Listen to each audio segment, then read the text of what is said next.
Hi guys, it's Crunch from League Bootcamp here, with part 2 of Calling the Shots, the informative factors.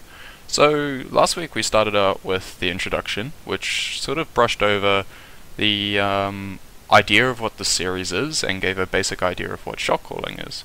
So now we're actually going to push into the factors which you need to be thinking about and processing before you actually start physically making the calls in-game.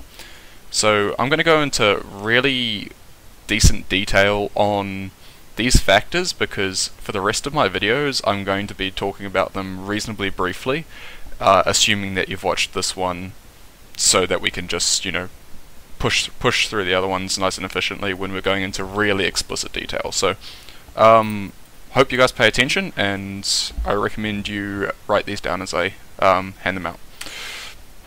Okay, so this lesson I'm going to be outlining the informative factors, which are the ones that I've just talked about, detailing their strengths and weaknesses, and how it applies to the shot calling. And finally, this will be sort of more leading into the next video, is how to process it and put it into practice. So yeah, this video is honestly about the fundamental information that you need to gather behind the process of shot calling. Okay, so this is just a quick list of the factors that I'll be going through today, and I recommend, and I do put this at the end, but screenshot this page or like write a note out yourself on a piece of paper, because this will definitely come in handy later. So these are all related to champion picks specifically. There are other factors which I outline later that are obviously added to this list. This may seem overwhelming, but it's really not that much, and a couple of them are very, very closely related, so you can sort of pick that up. So I'm going to kick straight into it. First up we have wave clear. So that's one thing that you really need to consider when you're playing the game in solo queue or in fives, because most people will default to a strategy which is, we're strong, let's push turrets. But if you're against like any decent wave clear champs, that will prevent your siege big time. It'll stall out the game for much longer, and it kind of gives the other team a chance to catch up if you're playing to the strengths of the wave clearers. They're also really good at pushing because they have a form of poke / clear on the minions as well, so they can get it up and start hitting the turret. So if you do have a lot of wave clear in your comp, these are the strengths which you can like play to, and the weaknesses of your comp or the weaknesses of the enemy comp if they have a lot of wave clear. You can do the bait kill push, which is pretty much, rather than pushing the turrets constantly and not making much progress, bait them out to another objective. Start rotating around the map, and yeah, head towards Baron, head towards Dragon. You don't necessarily need to take Baron. Sometimes it's even better just to bait it. Focus on killing the wave clear. So whether that's the Ziggs or the Xerath or whatever, make sure that you just try and eliminate their main source of wave clear, and then go for the push on the turret, because the turret will be the most important part here. Split pushing, also really good against wave clear, just for the fact that most teams will have one source of wave clear, which is generally a mage backed up with a AD carry that might have some. So split pushing always helps because it forces them to put all of their wave clear resource into one lane, whereas you can get shots on another turret. And another weakness is, generally these mages don't have the highest mobility, so you've got like Xerath, Syndra, Vel'Koz, Nivea Lux, like all of these ones here don't have any gap close or anything like that. They're low mobility, so if you are rotating around the map, you can easily catch them out, and if you do catch them out, they are most likely gonna die. Okay, so crowd control. Another thing that you just need to note, what champs in the game, your team or enemies, have crowd control. So strengths of this, obviously eliminating and disabling carries. So from a shot calling point of view, if you have a really high CC team, and they have someone that's ridiculously fed, they can have like a 12 and 1 Draven, but if you have, I don't know, out of the blue, a Fiddlestick support Rammus jungle, like, you have 5 seconds of the hardest CC in the game. Doesn't matter how fit that Draven is, if you put that CC on him correctly and he gets out of position, yeah, you can make that a game-changing play. So eliminating disabling carries is really, really good, and sort of how you use your comp to be able to do that is really important. Obviously making picks, which is sort of goes hand in hand with it. Team fighting in general, team fighting with CC is, like, there's actually been studies showed that the correlation between the amount of CC that you have, yeah, the amount of CC, types of CC in a comp, correlates to more winning, especially at lower elos, because it's a lot more team fighting rather than sort of these adverse split bush strategies or picks, etc. And CC, obviously amazing for preventing enemy tower dives. If you try and tower dive like a Morgana or an Alistar or an Amumu or anything, you're just going to get locked up under turret and end up dying. The weaknesses of the crowd control comps, which you need to be able to analyze as well, is poke, because a lot of these champs have to get up reasonably close to apply their CC. Some can throw it from range, and I'll get to that later, but if you can poke them down before they get to you, it will seriously, like, weaken their ability to fight. Disengage, so we'll get to that later on as well, but if you just can keep your range again and reset a fight, really, really good. And strong vision control, because a lot of these guys need to come out from you know, a flank of some sort, like Alistar, Skarner, Fiddlesticks, and need to come in from the sides. So using strong vision control and making the shot call to have the strong vision control is really good when playing against a high CC team. By the way, if you can hear fireworks in the background, it's Skyforks, so I apologise for that, but had to get this video done. Area of effect. So strengths of area of effect comps are objective control. So this is fighting around Dragon and Baron specifically, just because the shape of the pit and the area around it. Area of effect damage amplified by Baron if it's magic damage, obviously, because of the debuff that it applies. So that's for your Katarinas, Gragas, Vlad, Malphite, Oriana's in there as well. But yeah, these are just some examples here. If the enemy team has any of these champions, you probably don't want to be focusing on objective control like too much. If you put yourself in a position where you're in the Dragon Pit and a Baron Pit, and they've got a Rumble Katarina or something deadly like that, it's really going to end badly for you. So you need to take this sort of stuff into account. Team fighting as well. You really, really want to try to avoid team fighting against these area of effect comps, because they can, you know, just a couple of spells meshed together can take out an entire team. If you have high CC, if you're running the comp, chucking in synergized CC with like a Misfortune ulti, like obviously curse of the bullet time, whatever it's called, you know, putting in a Mumu in there with Misfortune, that's a hell of a lot of damage paired with CC.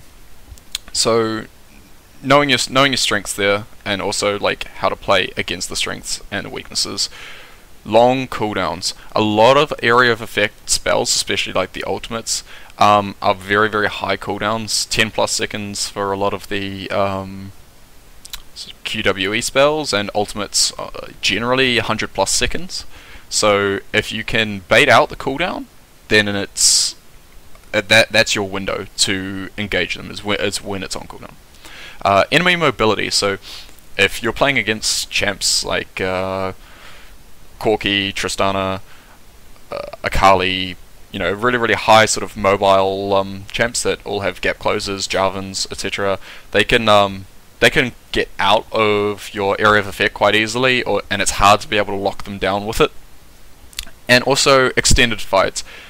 Because of these long cooldowns, and if you survive the initial AoE, generally extended fights are bad for AoE comps, because they end up breaking up and individual individual champions start running around, and that's where it gets weak for them.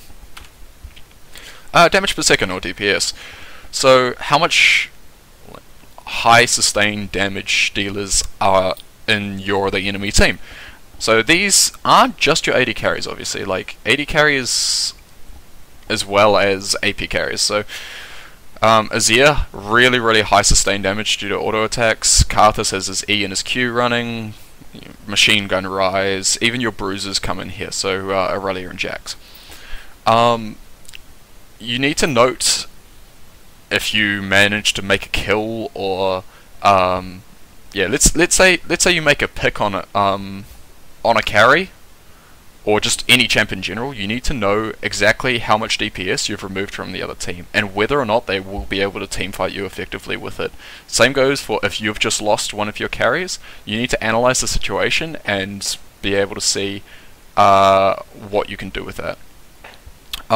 So yeah, the strengths are the high sustained damage, which just means low cooldown rotations for mages, and obviously AD carries auto attack, so they've got no cooldowns. Long team fights, yeah, that goes without saying.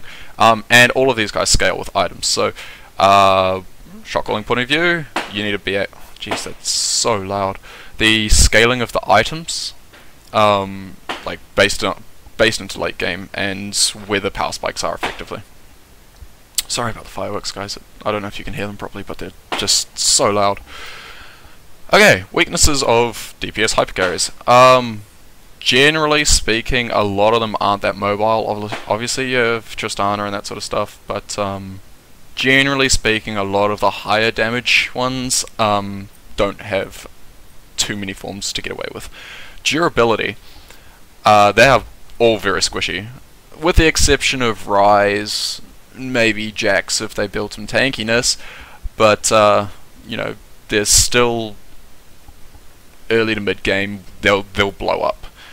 They're really weak in pick and burst situations, so if the team does have like multiple of these carries that are squishy, obviously you want to be playing to just making a whole lot of picks and trying to use your burst to blow them up. So going on to burst, this is generally your assassins. So assassins and high burst mages. Huge damage output within a small window. They can blow you up within 1 second. Really good for eliminating those carries from before, so therefore you can set up a good pick comp. What I forgot to mention in the weaknesses here is strong vision control. So if you have really good vision control of the enemy sort of burst assassins and stuff, usually they'll have to have a flank to get to some of the squishies. If you have good vision control, they can't do that. So that's something I should have added here. But so when you're up against a high burst comp, which is quite common at the moment, you see a lot of these champs in mid and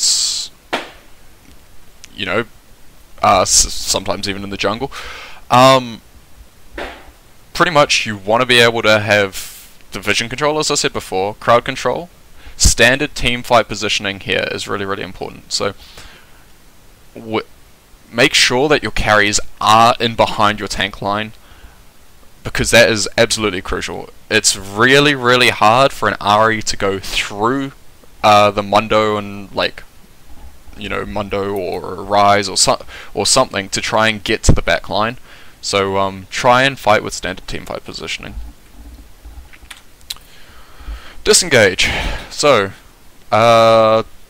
pretty much just look at these champs here. They've all got some form of disengage. Some might question Nunu, but if you think Blood Boil for its mobility, Ice Ball for its massive slow, and his ultimate huge slow, although he can't be able to get out that easily with it, it certainly disengages. Tristana, ultimate, etc. So Disengage has its really good strengths in a comp, and obviously it's really prominent now with Janna and Nami being such contested picks in bot lane.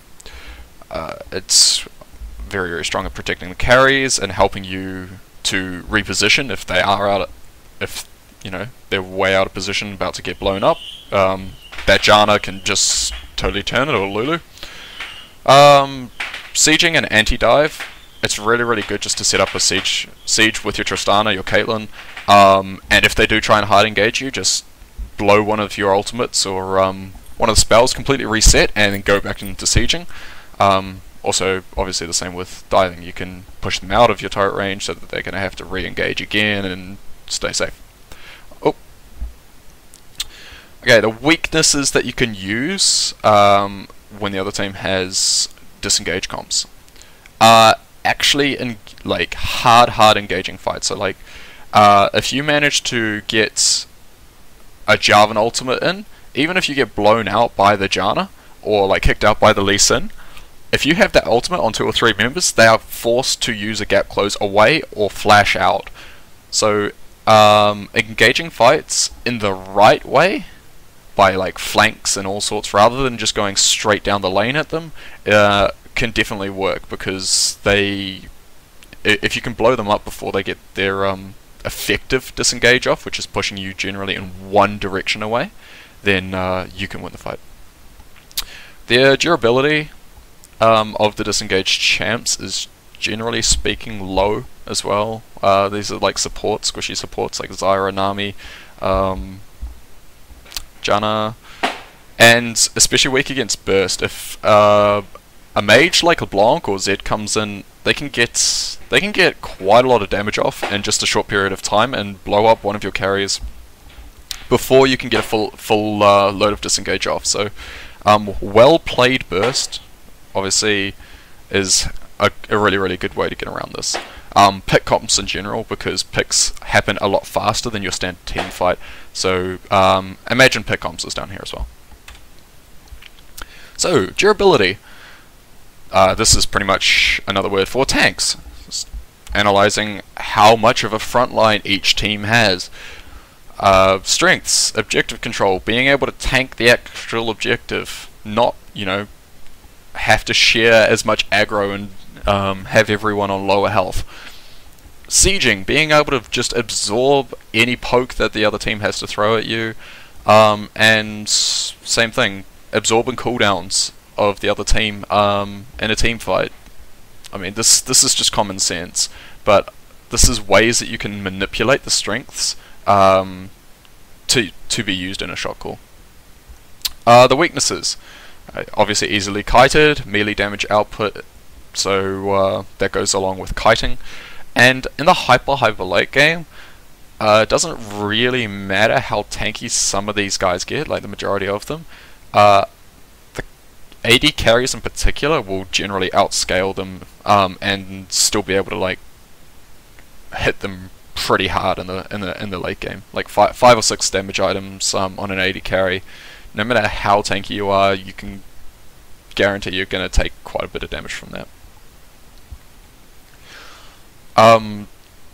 So, shot calling point of view, once the durability is removed from a team, like if your tank gets taken out in a fight, let's say you kill 3 of them and just your tank dies, it's probably best to stay away from the objective control, just in case the other 2 members up can poke you off it and all that sort of stuff. Anyway, this sort of information is very broad at the moment, and I'm going to go into really big specifics in the next video. Just trying to give you an idea for now. Okay, Dualists. So, obviously you've got Fiora, Zed, Vayne, Aurelia, Warwick, Jax, all of these sort of champions that you generally see split pushing because they're really good at the one-on-one situation. So, split pushing. Really good in skirmishes, because skirmishes are generally around jungle areas, objectives like Baron Pit, Dragon Pit especially. So skirmishes are usually slightly more broken up than your average team fight, because they are generally not 5 people going at the same time. It's 2, 3, 4, and that means it's more isolated and more dueling, essentially. So yeah, if you do have a lot of sort of single target dueling damage, then go for a lot of small skirmishes for buffs and stuff in the jungle. Extended fights are another strength, because most of them have a sustained form of damage. Obviously, yeah, that's pretty self-explanatory. They can all kick the crap out of you for a very long time. Team fights, weaknesses for the majority of them. They can get shut down really hard from forms of CC, and Disengage for champions like Nocturne and Trend, who essentially want to dive right into the middle of your team. This kind of goes along with wave clear. You'll see a lot of correlation there. This is range and poke, so the strengths of range and poke is obviously sieging, objective defense. So that is like poking people off Dragon and Baron. It's really hard to try and take an objective with either Jace, Lux, Xerath, or Ziggs flinging bombs and all sorts at you. You just get poked off it straight away. So especially in sieging, with obviously everyone has gone up against a Fed in Italy before and got one hit by a spear. They're also really good at preventing engage, just as I said before. Due to their poke, you can get the enemies low enough that they can't engage on you safely. Although, the weaknesses of a range poke comp. Durability, so having a tank frontline that can really absorb it, like a Mundo or Raid Boss Garen, who has insane healing after that recent buff. Hard engage. If a Jarvan gets onto some of these champs, they're gone. If you can hard engage early or flank, as said before, you can counter this range poke comp. CC, once you get onto them, because they aren't, they're usually pretty bad durability wise. They're really squishy, so you get on them, you burst them down. Yeah, lock them down, kill them. Okay, so last thing that I thought I'd note is ability cooldowns. So this is like the respecting what cooldowns are on the map right now. So summoner spell timers.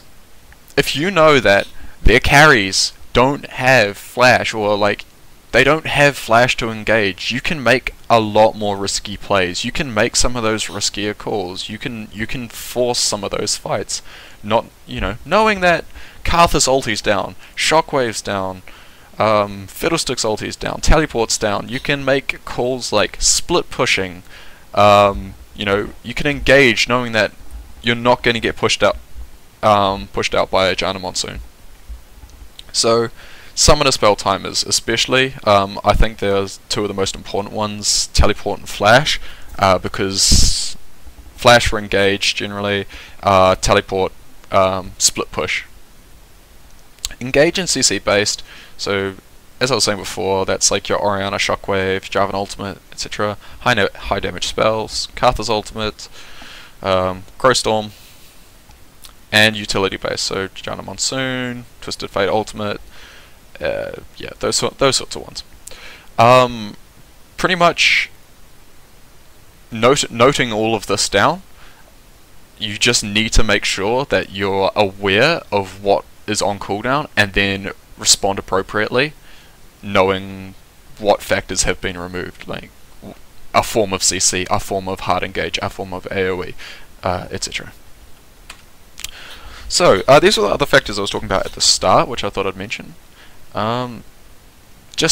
These are all going to be in the specific videos where I actually go into full-on detail about situations in which shot calling can apply, and yeah, so this is minion positioning, map movements, respawn timers, game length, itemization, and a whole lot of like other factors as well.